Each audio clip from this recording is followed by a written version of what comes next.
तो इस बार चुनाव का क्या मुद्दा होगा? एनडीए किस मुद्दे को लेकर जनता के बीच जाएगी? मुद्दे को परिभाषित करें तो हमेशा ही चुनाव का मुद्दा विकास ही होना चाहिए। सड़क हो, बिजली हो, पानी हो, रोजगार हो, शिक्षा हो, स्वास्थ्य हो, इन सभी क्षेत्रों में जो दिखने वाली प्रगति है। विपक्ष लगातार टारगेट कर रहा है। हमारे सरकार का काम बोलता है। विपक्ष की कोई पार्टी हो या कोई नेता हो, आप किसी के मुंह से सुनते हैं जो बिहार में काम नहीं हुआ है उनके पास काम को नकारने की हिम्मत नहीं है जी। तो लोगों का ध्यान भटकाने के लिए तरह तरह के मुद्दे लाते हैं। अभी SIR का मुद्दा देख लीजिए, क्या है मुद्दा? बड़े बड़े नेता घूम रहे हैं आज बिहार में। हम नहीं समझते हैं कि वो भी ये समझ रहे हैं कि वो क्या चाहते हैं। उनको भी नहीं पता है कि वो चाहते क्या। इसका क्या मतलब है कि वो SIR के विरोध में नहीं है, लेकिन SIR नहीं होना। जैसे बहुत सारे लोग अभी भी जीवित हैं जिनका नाम, जैसे बहुत सारे लोग पलायन करके चले गए हैं लेकिन वहाँ के वोटर नहीं है, और यहाँ वोटर हैं लेकिन उनका भी नाम कट गया। एक दिन के अंदर उन्हें सिर झुका के वो आरोप वापस लेने पड़ते हैं। ये उनके हड़बड़ी और हताशा का ही द्योतक है जी। कि आज तक एक मिसाल नहीं दे पाए, लेकिन बहुत गड़बड़ी है। किसी ने कोई कहा है कि जी कोई सरकार के तरफ से या इलेक्शन कमीशन की तरफ से हमको ये दबाव था जी किसी का छांट दो, किसी का जोड़ दो? ये एनडीए के तमाम घटक दलों का कहना है कि हम नीतीश जी के नेतृत्व में ही चुनाव में जाएंगे। कि क्या महाराष्ट्र तो नहीं दोहराया जाएगा बिहार में? बिहार हमेशा से एक अनोखा राज्य रहा है जी। बिहार में किसी दूसरे प्रदेश की न तो नकल होती है और न ही बिहार किसी दूसरे प्रदेश का नकल करता है। आपकी आवाज को सुनने आ रही है प्रभात खबर इलेक्शन एक्सप्रेस। देखते रहिए प्रभात खबर इलेक्शन एक्सप्रेस। प्रभात खबर की ओर से आपका स्वागत है। आज हम लोग बात करेंगे एक ऐसे राजनीतिज्ञ से, एक ऐसे शख्स से जिनके बारे में कहा जाता है कि बिहार के मुख्यमंत्री नीतीश कुमार जी के जो रणनीतिकारों की टीम है उसके सबसे भरोसेमंद व्यक्ति इन्हें माना जाता है। इनकी राजनीतिक यात्रा शुरू हुई 1982 के उपचुनाव से, जहां उनको जीत मिली और फिर वो विधानसभा पहुंचते हैं, और उसके बाद से लगातार राजनीति में इनकी पहचान, और कहें तो सियासत के गलियारे में इन्हें सौम्य चेहरे के तौर पर, बिल्कुल मधुर वाणी वाले राजनीतिज्ञ के तौर पर देखा और माना जाता है। ऐसा भी कहते हैं कि सरकार को विधानसभा में जब भी फ्लोर पर किसी संकट से उबारना हो तो इनको ही कमान सौंपी जाती है। जी हाँ, हम बात कर रहे हैं विजय कुमार चौधरी जी की। आपका हमारे इस कार्यक्रम में स्वागत है। हम हमारे साथ हैं हमारे वरिष्ठ सहयोगी मिथिलेश कुमार जी। तो हम अगले 40 मिनट तक विजय चौधरी जी से बिहार विधानसभा के होने वाले चुनाव और उसकी राजनीति, प्रतिपक्ष के तेवर, और बिहार को आगे आप विकास के मोर्चे पर कहां देखते हैं, इन सब मुद्दों पर हम बात करेंगे। विजय जी, पहला सवाल यही जानना चाहते हैं कि आप अगले 5 साल या 1 दशक में बिहार को विकास के पैमाने पर कहां देखते हैं?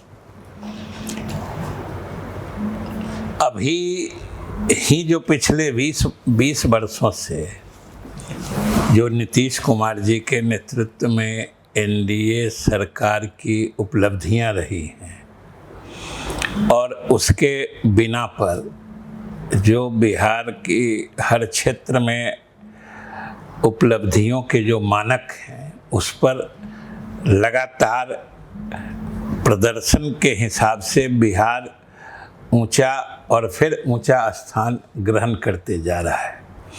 स्वाभाविक रूप से अगर यही रफ्तार बनी रही, हालांकि हम लोगों की कोशिश है और आगे भी रहेगी कि वर्तमान रफ्तार को भी और थोड़ा तेज किया जाए। पिछले समय में जो हम लोगों ने नीतीश कुमार जी के नेतृत्व में बिहार की जिस गति से तरक्की की है, वो गति और तेज हो, ये हम लोगों का प्रयास रहा है और आगे भी रहेगा। और इन प्रयासों का ही नतीजा है कि आज विकास के अनेक मानकों पर बिहार एक तरह से अव्वल नंबर पर पहुंच चुका है जी। और आज कई योजनाओं पर आप गौर करेंगे तो लगेगा कि बिहार में जो आज हम लोगों ने लागू किया है, धीरे धीरे पूरे देश में लोगों ने उसका अनुकरण और अनुसरण किया है। तो ये तो बिहार के की खुशनसीबी है कि नीतीश कुमार जी जैसा नेतृत्व मिला है और ख़ास तौर से आगे की स्थिति और भी अच्छी होने की उम्मीद है, क्योंकि प्रधानमंत्री नरेंद्र मोदी जी केंद्र सरकार की तरफ से जितना बिहार की तरफ मुखातिब हैं या बिहार को मदद करने की मंशा रखते हैं या कर भी रहे हैं, लगातार वो आ रहे हैं, उसी से बिहारवासी समझ रहे हैं और हम लोग भी देख रहे हैं कि लगातार चाहे बजट के माध्यम से हो या अलग अलग कोई बड़ी योजनाओं के माध्यम से हो, बिहार के हित में केंद्र सरकार आगे बढ़ के काम कर रही है, जिसके भी पिछले दिनों या पिछले दशकों में कमी रही थी। तो स्वाभाविक रूप से अब जो हमारे नेतृत्व की सफलता है प्रदेश में और केंद्र से जब ज़्यादा मदद मिलेगी तो और तेज गति से तरक्की होगी। विजय जी, एक अभी 2 महीने के बाद चुनाव होना है विधानसभा का, तो इस बार चुनाव का क्या मुद्दा होगा? एनडीए किस मुद्दे को लेकर जनता के बीच जाएगी? एनडीए का मुद्दा हमेशा से ही विकास रहा है और अगर हम प्रजातांत्रिक पद्धति के बारे में गंभीरता से विचार करें, संविधान सम्मत तरीकों या संविधान सम्मत लक्ष्यों को सामने रख के अगर हम मुद्दे को परिभाषित करें तो हमेशा ही चुनाव का मुद्दा विकास ही होना चाहिए, क्योंकि आखिर सरकार जो काम करती है विकास के काम, वही तो आम जनता के जीवन शैली में परिवर्तन लाती है और अच्छा काम होता है। आज जो नीतीश कुमार के नेतृत्व में पिछले 20 वर्षों में सड़क हो, बिजली हो, पानी हो, रोजगार हो, शिक्षा हो, स्वास्थ्य हो, इन सभी क्षेत्रों में जो मतलब दिखने वाली प्रगति है, सब लोग महसूस कर रहे हैं। तो आखिर चुनाव का मुद्दा इससे अलग क्या हो सकता है और इससे अलग होना भी नहीं चाहिए। हमने पीछे भी विकास को मुद्दा बनाया है, समाज में अमन चैन शांति का मुद्दा बनाया है और वही मुद्दा हम लोगों का रहेगा। और ये कम बड़ी सफलता नहीं है कि आज 20 सालों के लगातार शासन करने के बावजूद हमारे नेता नीतीश कुमार के प्रति कोई नकारात्मक भावना, जिसको एंटी इनकम्बेंसी फैक्टर कहते हैं, वो कहीं लक्षित या परिलक्षित नहीं हो रहा है। तो ये बहुत बड़ी सफलता है इस सरकार की और नीतीश कुमार के नेतृत्व की। जी, विपक्ष लगातार टारगेट कर रहा है सरकार को लेकर कि अब ये 20 साल पुरानी सरकार है, थकी हुई सरकार है, एक नए और युवा नेतृत्व को आप लोग लाइए। तो इसकी काट के बतौर एनडीए या जदयू क्या अपना ये पेश करेगा जनता के सामने? देखिए, वो चाहे इसको जिस रूप में भी पेश करें, आप चाहे इसको काट कहिए या हमारी नीतियां कहिए, कि हम उनके सभी मुद्दों या सभी आरोपों का जवाब हमारे सरकार का काम बोलता है, हमारे नेता का काम बोलता है, एनडीए सरकार की उपलब्धियां बोलती हैं। ये क्यों नहीं समझते हैं जी कि आज विपक्ष की कोई पार्टी हो या कोई नेता हो, आप किसी के मुंह से सुनते हैं जो बिहार में काम नहीं हुआ है? ये हमारे काम का प्रभाव है, ये हमारे उपलब्धि का प्रभाव है कि आज विपक्ष भी बिहार में हुए परिवर्तन को नकारने की हिम्मत नहीं जुटा पाता है। ये सबसे बड़ी बात है। और स्वाभाविक रूप से जब हम लोगों ने काम किया है, उनके पास काम को नकारने की हिम्मत नहीं है जी। तो लोगों का ध्यान भटकाने के लिए तरह तरह के मुद्दे लाते हैं। अभी SIR का मुद्दा देख लीजिए, क्या है मुद्दा? जी। बड़े बड़े नेता घूम रहे हैं आज बिहार में। हम नहीं समझते हैं कि वो भी ये समझ रहे हैं कि वो क्या चाहते हैं। उनको भी नहीं पता है कि वो चाहते क्या, क्योंकि उनके बयानों पर अगर गौर करिए तो कहते हैं कि हम SIR के विरोध में नहीं हैं, लेकिन SIR नहीं होना चाहिए। अब इसी दो बयान को मिला लीजिए, इसका क्या मतलब है कि वो SIR के विरोध में नहीं है लेकिन SIR नहीं होना चाहिए। अब सोच लीजिए, उनका है कि बहुत सारे ऐसे लोग जो जिस तरह की सूची या श्रेणी बनाई गई है 65 लाख लोगों की, उसमें वो वास्तविकता नहीं है। जैसे बहुत सारे लोग अभी भी जीवित हैं जिनका नाम, जैसे बहुत सारे लोग पलायन करके चले गए हैं लेकिन वहाँ के वोटर नहीं है, और यहाँ वोटर हैं लेकिन उनका भी नाम कट गया। ये सवाल उठाया जा रहा है।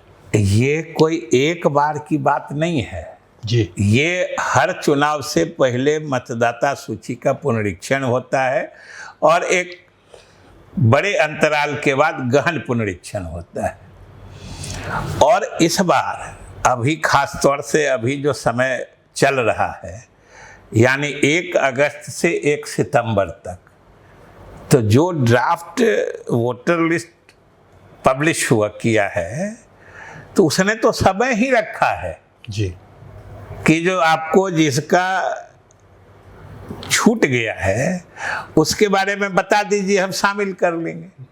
जिसका गलत आज भी एंट्री हो गया है आप दीजिए, हम उसका नाम हटा देंगे। जी। इससे ज़्यादा पारदर्शिता क्या चाहिए? लेकिन सबसे तारीफ की बात है जी कि आपने देखा होगा जिन उदाहरणों के साथ विपक्ष के नेतागण आगे बढ़ते हैं, एक दिन के अंदर उन्हें सिर झुका के वो आरोप वापस लेने पड़ते हैं।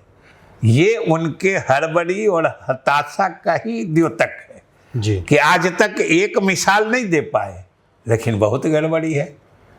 और हमने तो कहा है कि भाई इतने BLOs जो बूथ लेवल ऑफिसर्स हैं, जिन लोगों के माध्यम से ये सूची बनाई गई है, वो तो पूरे बिहार में बिखरे पड़े हैं।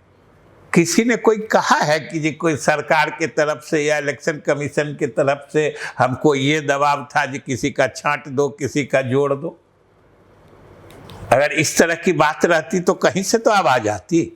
जी। और सच पूछते हैं तो ये बहुत ही गलत तरीके से BLOs जो सरकारी कर्मी हैं, हमको लगता है कि 70% तो शिक्षकगण ही होते हैं इसमें, फिर कुछ सरकारी कर्मी होते हैं, उन लोगों को चोर बेईमान बनाना ये बहुत ही घटिया काम है। तो आपका ये कहना है कि राहुल गांधी, तेजस्वी यादव और बाकी जो वामपंथी नेताओं का एक अभियान चल रहा है, यात्रा चल रही है, उसका कोई इम्पैक्ट नहीं है, उसका कोई प्रभाव नहीं है बिहार के नागरिकों पर? कोई इम्पैक्ट तो नहीं है, और ये नहीं इम्पैक्ट होने के भी पर्याप्त और स्पष्ट कारण है जी। क्योंकि वो खुद नहीं जानते हैं ये क्या कह रहे हैं।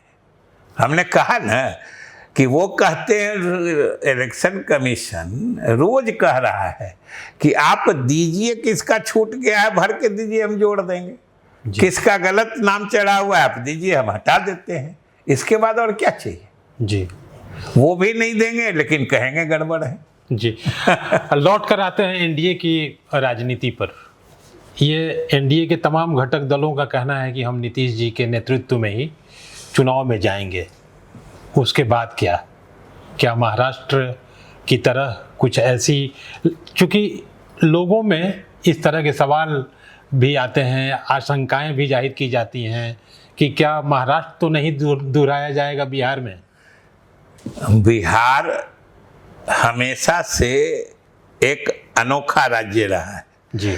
बिहार में किसी दूसरे प्रदेश की न तो नकल होती है और न ही बिहार किसी दूसरे प्रदेश का नकल करता है। इसलिए बिहार में जो होगा जी। वो बिहार के लोग ही जो फैसला करते हैं और बिहार के जो अधिकतम हित में होता है वही बिहारी फैसला करते हैं। और अमूमन तो सोचिए ना कि आखिर चुनाव के बाद भी बागडोर किसको दी जाती है? जिसके नेतृत्व में चुनाव होता है जी। आखिर कोई जो कहता है कि किसी के नेतृत्व में चुनाव होगा जी। इसका क्या अर्थ होता है? कुछ चीजें तो अंतर्निहित होती हैं। तो ये स्वाभाविक सा प्रश्न है। इस प्रश्न का हमारे समझ से आज के समय में या इस समय बिंदु पर कोई औचित्य ही नहीं है। जब सारे लोग कह रहे हैं कि उनके नेतृत्व में चुनाव होगा, तो चुनाव किसके नेतृत्व में होता है? जिसको सब लोग नेता मानते हैं जी। इसलिए इसमें अनावश्यक किसी चीज के अधिक मतलब जो कहते हैं ना, पंक्तियों के बीच में अधिक न देखना चाहिए न पढ़ना चाहिए। अभी हाल के दिनों में जो सरकार ने कई फैसले लिए हैं, विपक्ष कह रहा है कि वो हमारी नकल सरकार कर रही है, लेकिन ये कितना गेम चेंजर होगा? जैसे सोसाइटी में इसका क्या इम्पैक्ट पड़ेगा? चुनाव में आपको क्या लाभ होगा? देखिए, गेम चेंजर बनने की जो बात है, आप याद करिए 2005 से जो ये चौथा कार्यकाल पूरा हो रहा है, हर कार्यकाल में कई इस तरह के गेम चेंजर डिसीजंस होते रहे जी जी। और सबने गेम चेंज किया है। जी जी। इसलिए इस बार भी जो फैसले हुए हैं वो स्वाभाविक रूप से इतने दूरगामी प्रभाव वाले हैं कि वो तो गेम चेंजर होंगे ही और सरकार के पक्ष में होंगे। लेकिन एक बात मैं जरूर स्पष्ट करना चाहता हूँ कि विपक्ष कहता है कि हमारे मुद्दे चुरा रहे हैं या हमारा ही काम हम जो बोलते हैं कर देते हैं। एक चीज़ गौर करिए कि कोई नेता, कोई पार्टी या कोई संगठन जी। कोई मांग उठाता है तो उसके दो कारण होते हैं या दो परिप्रेक्ष्य होते हैं। पहला होता है कि वो आदमी या नेता या वो संगठन उस समुदाय या उस वर्ग विशेष की भलाई चाहता है, साफ नियत से उसकी भलाई चाहता है। एक होता है कि उसको सिर्फ राजनीति करनी है। तो ये जब कोई भी पूरे घटनाक्रम पर नजर डालिए तो आपको स्पष्ट हो जाएगा कि अगर मान लीजिए कि उन्होंने कोई मांग कही, या कौन ऐसी मांग है जो आज तक नहीं हुई थी? अब महिलाओं को विशेष मदद करने की मांग, ये कौन पार्टी नहीं बोली थी? जी जी। युवाओं को रोजगार देने की बात किसी समय में किसी दशक में जी। कोई पार्टी ऐसी है जो कहे होगी जो नहीं, रोजगार नहीं मिलना चाहिए? सब पार्टी सब दिन मांग करते रहती है, लेकिन झंडा उसी का लहराता है जो उस मांग को पूरा करता है। पहली बात। और दूसरी बात जो मैं कह रहा था कि अगर साफ नियत से कोई मांग की जाती है और वो मांग पूरी होती है तो अमूमन लोग उस चीज के लिए सरकार को धन्यवाद देते हैं। जी। ये फर्क समझिए। और हम चाहते हैं कि आपके प्रभात खबर के माध्यम से लोगों को ये बड़ी स्पष्टता से संदेश देना चाहिए जी। कि अगर किसी की मांग पूरी होती है या अगर कोई किसी चीज को चाहता है और वो पूरा हो जाता है तो वो धन्यवाद देता है, वो बेचैन नहीं हो जाता है, परेशान नहीं हो जाता है। जी जी। ये कैसी मानसिकता है कि हम जो कह रहे हैं वो सरकार ने पूरा कर दिया तो हमको बड़ा खराब लग रहा है? ये क्या मानसिकता है? और यही मानसिकता ऐसे लोगों के सोच और मांग का खोखलापन, दिवालियापन साबित करता है कि उनको उन वर्गों के हितों से कोई मतलब नहीं था, सिर्फ राजनीति के लिए वो उसकी चर्चा करते थे, और जब पूरा हो गया तो परेशानी में है, जब हम बोलेंगे क्या। अरे आपके मन की बात पूरी होती है तो सरकार के प्रति आभार प्रकट करिए, कहिए जो भाई आपकी बात सरकार ने मान ली है, हम सरकार को समर्थन देते हैं। एनडीए के भीतर जदयू और बीजेपी का लेंथ और बाकी तमाम तरह की चीज़ें एक तौर पर माने चलती हैं बिल्कुल ही अंडरस्टैंडिंग के साथ, आपसी सहमति, आपसी जो, लेकिन हम देखते हैं कि बीच बीच में चिराग पासवान जो एनडीए के घटक दल हैं उनका कुछ बयान आता है, मांझी जी का बयान आता है, पिछला जो संदर्भ है 2020 के चुनाव का उसको भी आप ध्यान में रखें। तो क्या ये राजनीति जो एनडीए के भीतर के घटक दल हैं उनकी राजनीति और उनका अपना जो स्टैंड है उससे नुकसान होने की आशंका बनी रहती है क्या? नहीं, बिल्कुल नहीं। और पिछले बार 2020 में जो स्थिति थी जी, उससे काफ़ी भिन्न स्थिति 2025 में जी, जितनी आपसी समझदारी या आपसी एकजुटता 2020 में थी जी, उससे कहीं अधिक, कहीं ज़्यादा जी, एकजुटता और दिल से इस बार है। क्योंकि आपने देखा है कि अभी 6 महीना करीब पहले बिहार में 4 उपचुनाव हुए थे जी, और सभी घटक दल आपसी एकजुटता से चुनाव लड़े, तो हम लोग उन सीटों पर भी हम लोगों ने सफलता हासिल की जो पिछले 30-35 साल से हम लोगों को नहीं मिल पा रही थी, और 4 सीट हम लोग जीत गए। तो ये एकजुटता से का कितना मतलब शानदार प्रदर्शन होता है, इसका भी एनडीए के घटक दलों को एहसास है। और आप देख रहे हैं, अभी हम कल ही आए हैं मरहौड़ा में, सारण में जी, विधानसभा क्षेत्रवार एनडीए के कार्यकर्ता का सम्मेलन चल रहा है। अभी जी, मरहौड़ा क्षेत्र में कल था, मैं भी वहाँ गया था जी, और 5 दलों के कार्यकर्ता और नेता, प्रदेश के भी 5 दलों के पदाधिकारी थे, स्थानीय जिले के तो 5 के अध्यक्ष थे, और सबने एकजुटता से संकल्प लिया कि हम लोग उम्मीदवार आप पार्टी नहीं देखेंगे, एनडीए का उम्मीदवार होगा और एनडीए के सभी दल उसका समर्थन करेंगे। तो ये तो बहुत अच्छी स्थिति है। 2005 में जो सरकार बनी तो उसमें कानून का राज स्थापित करने की बात थी। 10 में भ्रष्टाचारियों पे कमान, जैसे आपने कहा भी कि कई गेम चेंजर साबित हुए। 15 में 7 निश्चय आया और 20 में 7 निश्चय पार्ट 2 आया।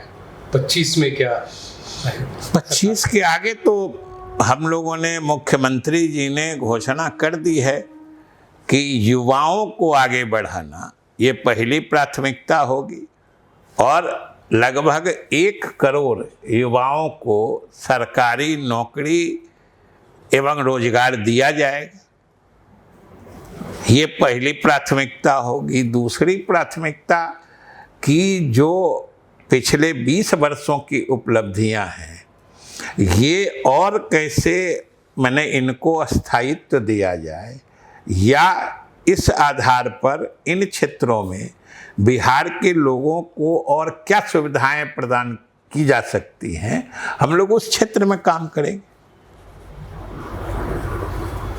सरकार की 0 टॉलरेंस की नीति रही है, लेकिन हाल के दिनों में आप देखेंगे कि अपराध की घटनाएं भी कुछ बढ़ी, कुछ भ्रष्टाचार के भी कई बड़े मामले सामने आए। तो इस पे क्या कहीं कोई, देखिए, इसको थोड़ा गहराई से देखने की ज़रूरत है, इसलिए कि 0 टॉलरेंस का मतलब माने एब्सेंस ऑफ क्राइम या क्राइम हो ही नहीं, ये नहीं होता है। क्योंकि अपराध विहीन समाज, ये आदर्श स्थिति होती है, हम लोग भी चाहते हैं, सरकार भी चाहती है, लेकिन ये एक तरह से मतलब एक बहुत दूर का लक्ष्य होता है। जी जीरो टॉलरेंस हो या सुशासन हो, वैसे शासन को कहते हैं कि अपराध नहीं हो, ये तो प्राथमिकता रहते हुए अगर कोई आपराधिक घटना घटती है जी तो अपराधियों की पहचान करके उनको कानून के हवाले किया जाए और कानून सम्मत ढंग से उनको सजा मिले।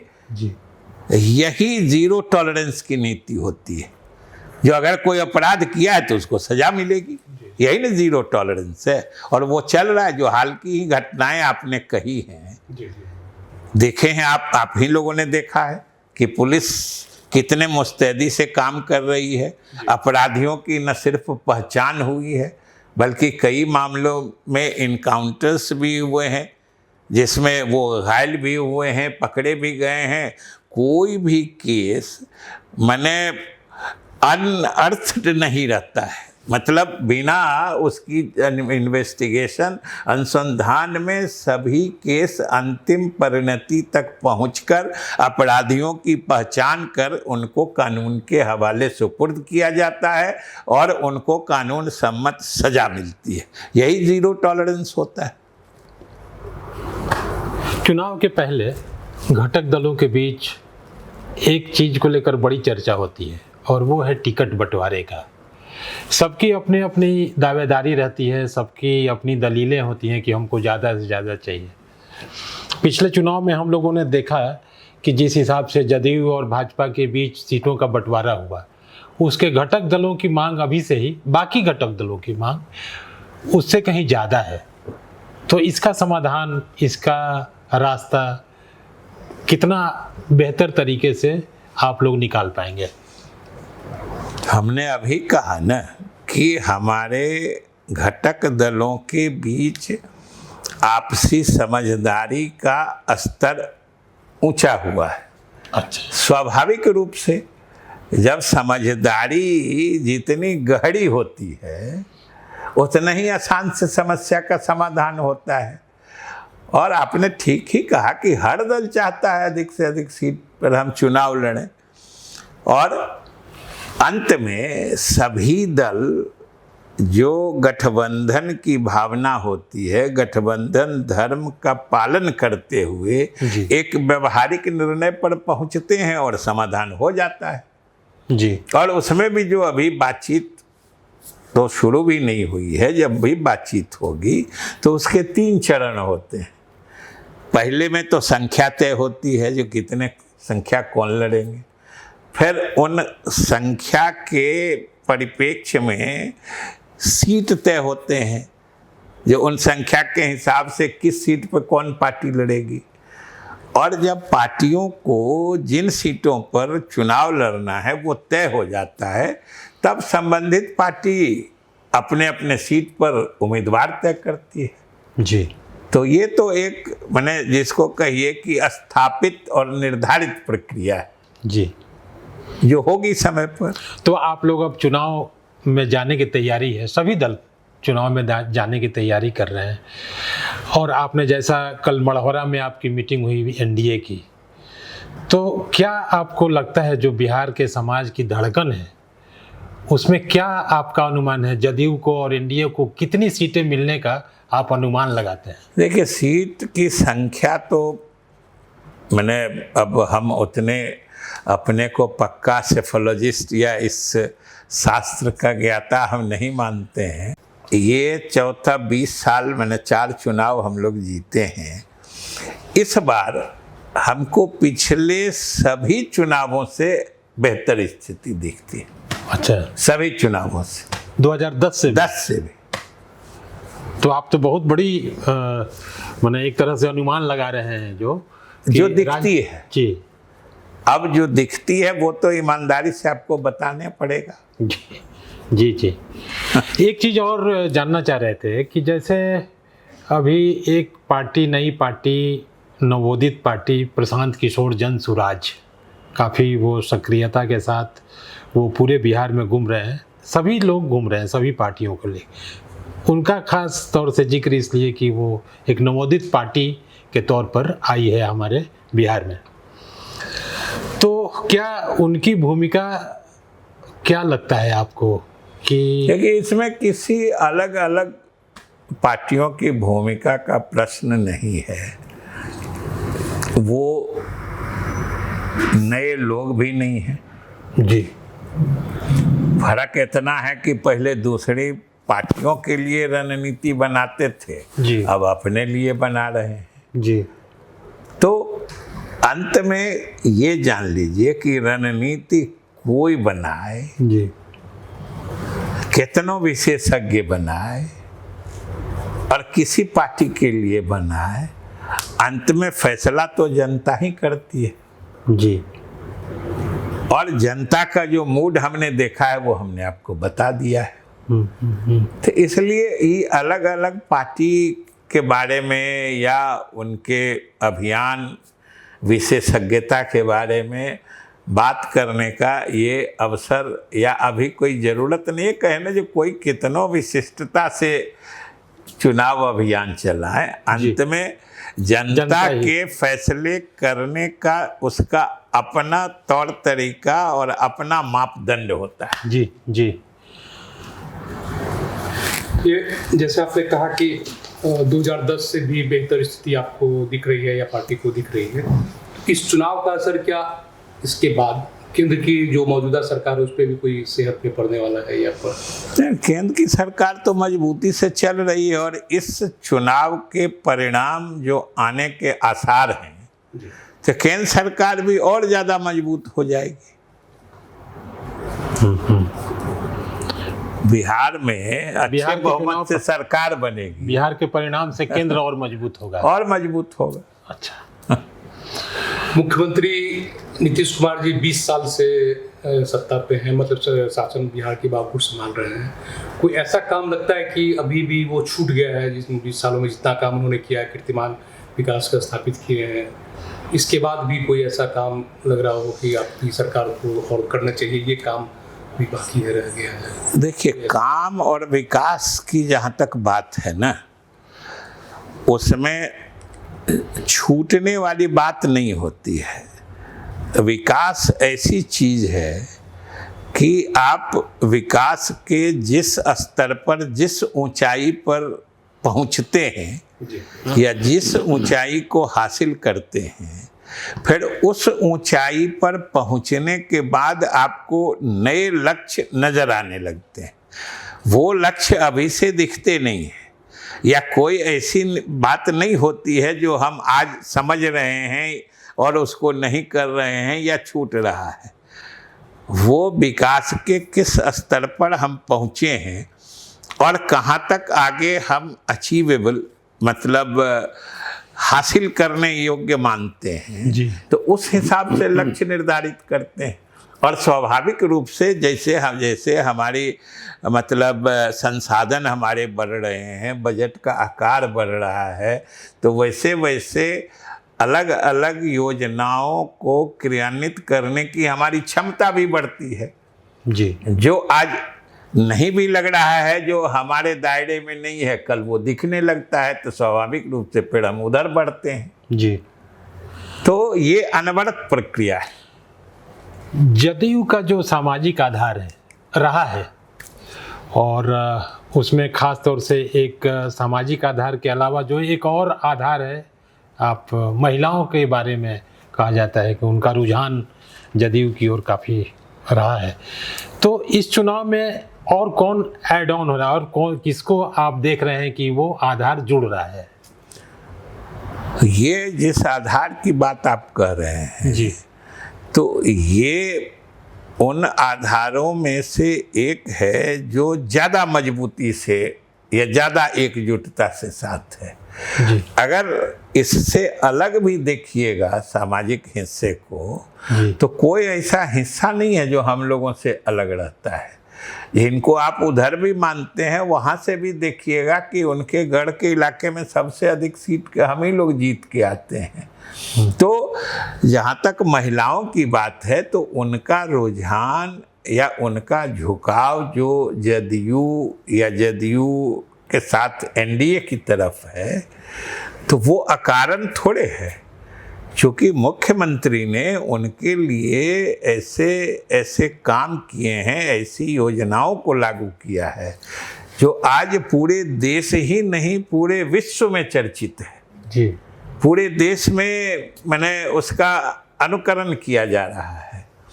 तो प्रधानमंत्री ने आप देखा है कि सार्वजनिक मंचों से खुल के नीतीश कुमार जी की प्रशंसा करते हैं। जो बिहार में जितना नीतीश कुमार जी ने महिलाओं के लिए किया है वो एक आदर्श है, मिसाल है। तो स्वाभाविक रूप से वो बहुत बड़ा चंक, वो एक बहुत बड़ा हिस्सा समाज का जी पूरे तौर पर साथ है, लेकिन बाकी सभी हिस्सों में भी हमारा समर्थन है और बढ़ा है। जी।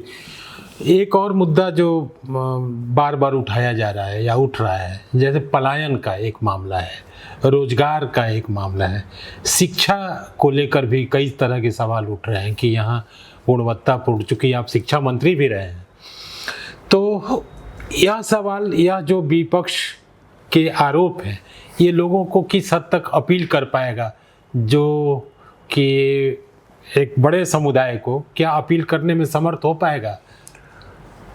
निश्चित रूप से ये अपील करेगा, उनको समझ में आएगी बात जब वो देखेंगे कि शिक्षा के क्षेत्र में भी हम पहले कहाँ थे जी और आज कहाँ हैं। देखिए, दो चीज़ होती है। एक चीज़ होती है कि आज हम कहाँ खड़े हैं, और दूसरी चीज़ होती है कि हम जा किधर रहे हैं।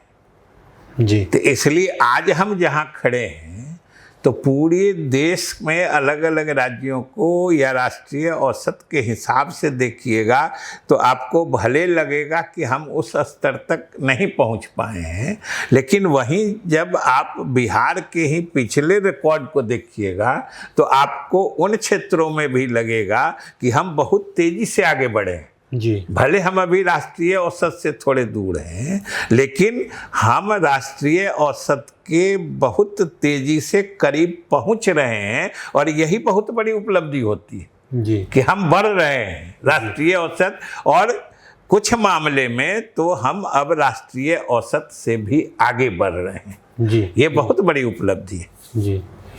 वित्त को भी आपने देखा है, और उसमें बैंकों और उद्योग को लेकर एक बड़ी समस्या रही है, और पुरानी समस्या है ये। तो ये जो इनफ्लो है बैंकों का, जो पूंजी है, वो ये एक ट्रेंड रहा है कि बिहार से बड़ी पूंजी चली जाती है बाहर। तो इसको रोकने का आगामी वर्षों में ठोस योजना या ऐसी कोई मतलब योजना जो यहीं पूंजी रुके, ये आपका बढ़े, CD रेशियो बढ़े, तो इसके लिए क्या आप सरकार के तौर पर आप लोग सोच रहे हैं? इस मामले में भी वही चीज़ लागू होती है जो अभी हमने आपसे चर्चा की थी।